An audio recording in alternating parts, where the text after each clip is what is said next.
Hello everybody. So here is a Casablanca stealth ceiling fan from March 8th, 1994.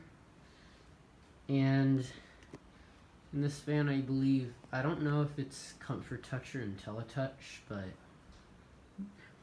all I know now is that I can't run it.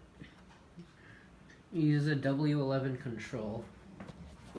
Show that. Well, it doesn't actually use a W11. I just found a spare W11, but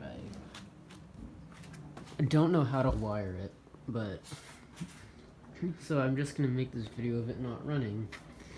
All I can do is just give it like a quick spin.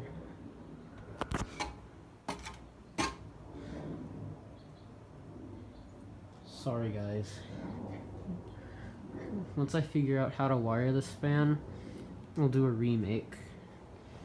That's all for now. Thanks for watching.